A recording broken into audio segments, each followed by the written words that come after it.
DLN online class में आप सभी विद्यार्थियों का स्वागत है। इस वीडियो में class 10 science chemistry lesson 2 acid base and salt अम्ल क्षारक एवं लवण से लेकर आ रहे हैं एनसीईआरटी क्वेश्चन नंबर 5 का हल।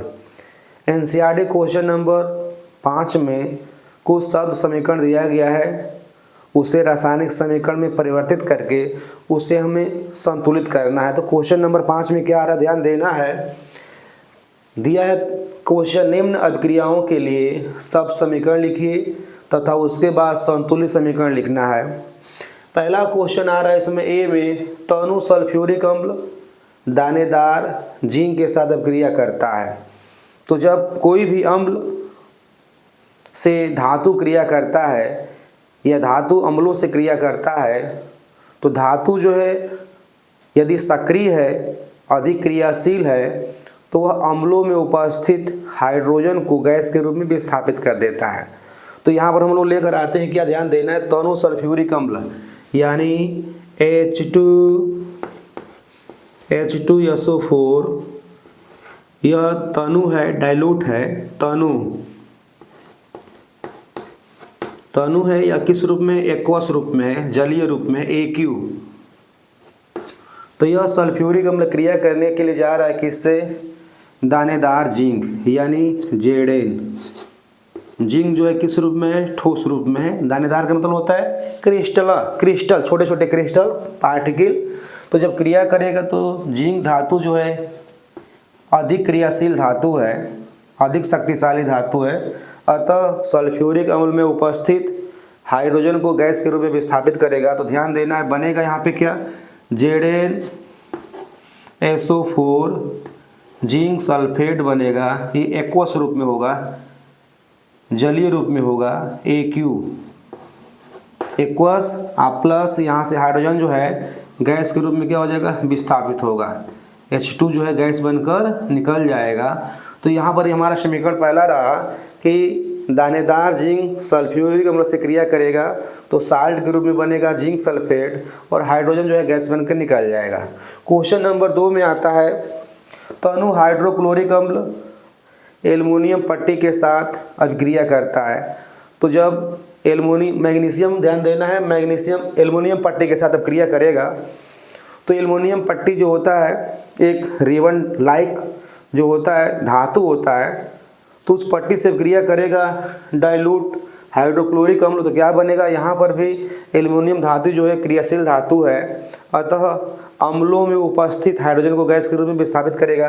तो यहाँ पर लेकर आते हैं, क्या ध्यान देना है, हाइड्रोक्लोरिक अम्ल यानी HCl किस रूप में, तनु के रूप में है। ध्यान देना है, यह एक्वस रूप में रहेगा, तरल रूप में रहेगा। तो यह क्रिया करेगा किससे, एल्युमिनियम पट्टी Al। पट्टी किस रूप में रहता है, ठोस रूप में रहता है। तो जब क्रिया होगा तो बनेगा एल्युमिनियम क्लोराइड। ध्यान देना है, एल्युमिनियम क्लोराइड यानी AlCl3 प्लस H2 गैस बनकर विस्थापित होगा।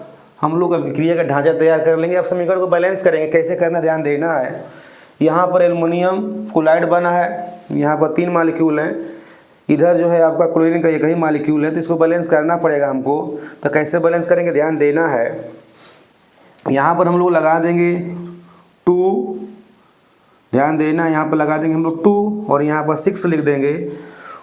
तो यहाँ पर एल्युमिनियम को बैलेंस करने के लिए हम लोग लगा देंगे 2, तो 2 एल्युमिनियम बैलेंस हो जाएगा हमारा। अच्छा है Cl है, तो 2 3 6 ये भी बैलेंस हो जाएगा।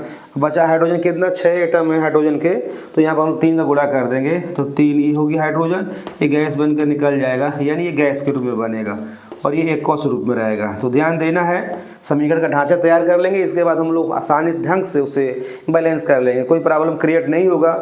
क्वेश्चन नंबर C में हम आते हैं, इस तनु सल्फ्यूरिक अम्ल एल्युमिनियम चूर्ण के साथ अभिक्रिया करता है। तो ध्यान देना, यहाँ पर तनु सल्फ्यूरिक अम्ल आ रहा है, तो यहाँ पर लेंगे हम लोग H2SO4, ये किस रूप में है, तनु रूप में है, तनु है प्लस ये तनु के रूप में रहेगा, एक्वस है AQ, तनु सॉल्यूशन है ये डाइल्यूट, तो यह क्रिया करेगा एल्युमिनियम चूर्ण से, तो Al एल्युमिनियम चूर्ण किस रूप में रहेगा, ठोस रूप में रहेगा। तो यहाँ पर बनेगा क्या, ध्यान देना है, एल्युमिनियम सल्फेट बनेगा। तो हम लोग बना लेंगे एल्युमिनियम सल्फेट Al2SO4 का होल थ्राइस। अब ध्यान देना है, अब प्लस H2 गैस बनकर निकलेगा। अब ये एक्वस रूप में रहेगा, एक्वस रूप में रहेगा। अब ध्यान देना है, बैलेंस करना है हमको। एल्युमिनियम यहाँ पर 2 मोल है और अम्लीय मूलक कितने यहाँ पर 3 है। तो ध्यान देना है, यहाँ पर हम लोग 2 से यहाँ पर गुणा कर देंगे तो एल्युमिनियम बैलेंस हो जाएगा। अब यहाँ पर हमको 3 से गुणा करेंगे तो सल्फेट भी बैलेंस हो जाएगा। अब 3 दूना के 6 हाइड्रोजन होता है, तो यहाँ पर हम लोग क्या कर देंगे, 3 से गुणा कर देंगे, तो ये जो है हमारा बैलेंस हो जाएगा।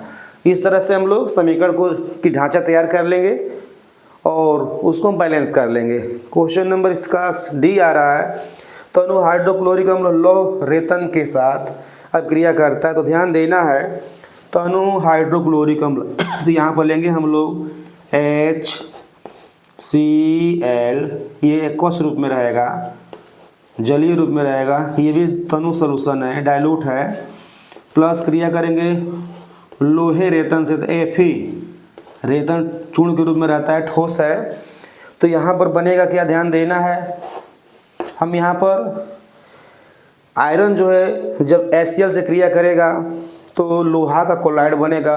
चूँकि लोहा का क्लोराइड 2 तरह का होता है, एक फेरिक क्लोराइड होता है और फेरस क्लोराइड होता है। तो जो भी इच्छा करें हम बना सकते हैं और बैलेंस कर सकते हैं। हम यहाँ पर बनाने जा रहे हैं क्या, यहाँ पर बनाएंगे हम लोग फेरस क्लोराइड, यानी FeCl2, ये एक्वस रूप में बनेगा, ये साल्ट है। अब यहाँ पर ध्यान देना है, FeCl2 है तो यहाँ पर हमको Cl को बैलेंस करने के लिए यहाँ पर 2 को गुणा करना पड़ेगा। तो FeCl2 हो गया हमारा, और यहाँ से H जो है गैस बनकर निकल जाएगा, H2 गैस बनकर निकल जाएगा। तो इस तरह से हमारा क्वेश्चन जो है, क्वेश्चन नंबर 5 NCERT का सलूशन बिल्कुल क्लियर हुआ। और भी NCERT क्वेश्चन जो इम्पोर्टेंट एग्जाम के लिए उसको हम देखेंगे और अगले वीडियो में जोड़ेंगे।